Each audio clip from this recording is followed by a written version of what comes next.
नमस्कार, आप देख रहे हैं एमपी न्यूज टीवी। मैं हूं निधि आपके साथ और स्वागत आपका एमपी न्यूज के खास कार्यक्रम न्यूज रूम में, जहां सबसे पहली अपडेट आपको दूंगी जो इस वक्त काफी सुर्खियों में बनी हुई है। इसे लेकर अब राजनीति भी शुरू हो गई है और कई तरह की प्रतिक्रियाएं भी सामने आ रही है। बड़ी अपडेट कि मध्य प्रदेश में गौधन संरक्षण और संवर्धन के लिए गौ कैबिनेट के गठन करने का निर्णय लिया गया है। खुद मुख्यमंत्री शिवराज सिंह चौहान ने ट्वीट के माध्यम से इस बात की जानकारी साझा की है। गौ कैबिनेट में पशुपालन, वन, पंचायत एवं ग्रामीण विकास, गृह एवं किसान कल्याण विभाग शामिल होंगे। गौ कैबिनेट के गठन को लेकर गृह मंत्री नरोत्तम मिश्रा ने कहा कि गीता, गंगा और गौ माता हमारे शुभ दाता हैं, इसलिए गौ कैबिनेट बनाई गई है। भारतीय जनता पार्टी भारतीय संस्कृति की पोषक है, इसलिए गौ कैबिनेट बनाई गई है। वहीं उन्होंने कांग्रेस पर निशाना साधते हुए कहा कि वह 15 महीने तक सिर्फ और सिर्फ बातें करती रही, लेकिन 15 गौशालाएं भी नहीं बनाई गई कांग्रेस सरकार की तरफ से। लेकिन मुख्यमंत्री शिवराज सिंह चौहान ने सीएम बनते ही गौ कैबिनेट बनाकर एक नई परंपरा का आगाज किया है। तो भाजपा पूरे समर्थन में है और ये जो कदम उठाया जा रहा है इसकी प्रशंसा की जा रही है हर तरफ। वैसे इसे लेकर अब पूर्व मुख्यमंत्री कमलनाथ की प्रतिक्रिया भी सामने आई है। उन्होंने ट्वीट करते हुए लिखा है कि साल 2018 के विधानसभा चुनाव के पूर्व प्रदेश में गौ मंत्रालय बनाने की घोषणा करने वाले शिवराज अब गौ कैबिनेट बनाने की बात कह रहे हैं। उन्होंने अपने चुनाव के पूर्व की गई घोषणा में गौ मंत्रालय बनाने के साथ साथ पूरे प्रदेश में गौ अभ्यारण्य और गौशालाओं का जाल बिछा देने का वादा किया था। शिवराज अपनी पूर्व की घोषणा को भूलकर फिर एक नई घोषणा कर रहे हैं। यदि भाजपा सही मायनों में गौ माता के लिए काम करना चाहती है तो कांग्रेस सरकार की तरह प्रदेश भर में गौशालाओं का निर्माण शुरू कराया जाए और अपनी पुरानी सारी घोषणाओं पर भाजपा अमल करे, तभी सही मायनों में गौ माता का संरक्षण और संवर्धन होगा। सिर्फ इस तरह की लोक लुभावन घोषणाएं शिवराज ना करे। तो कुल मिलाकर गौ कैबिनेट के गठन को लेकर कई तरह की प्रतिक्रियाएं सामने आ रही है।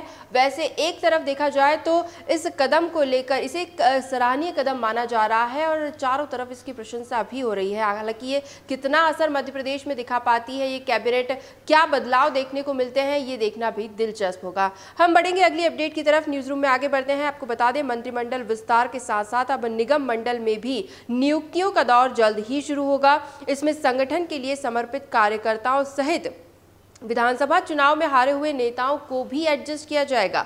इसके अलावा मंत्री पद पाने से वंचित रहने वाले विधायकों को भी कैबिनेट मंत्री का दर्जा दिया जा सकता है। इस मामले में मुख्यमंत्री शिवराज सिंह चौहान संगठन के नेताओं से चर्चा कर रहे हैं।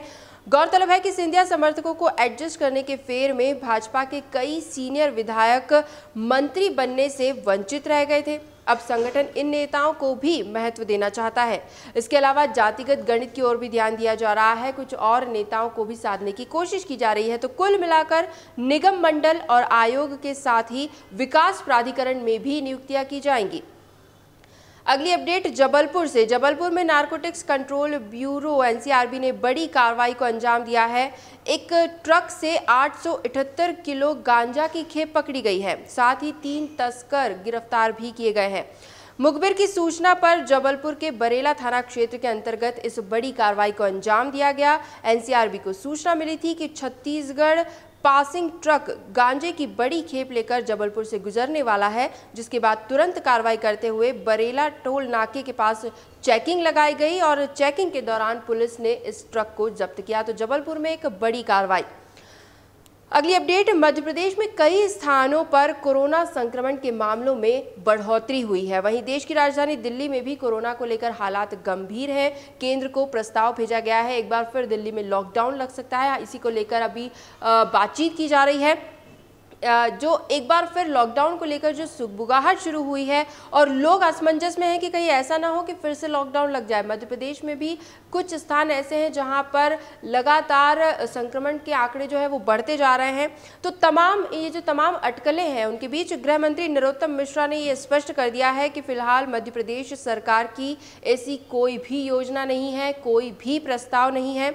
मध्य प्रदेश में कोरोना को लेकर स्थिति भयावह नहीं है, सब कुछ हमारे नियंत्रण में है और हमारे पास इससे निपटने के लिए पर्याप्त मेडिकल सुविधाएं भी उपलब्ध है।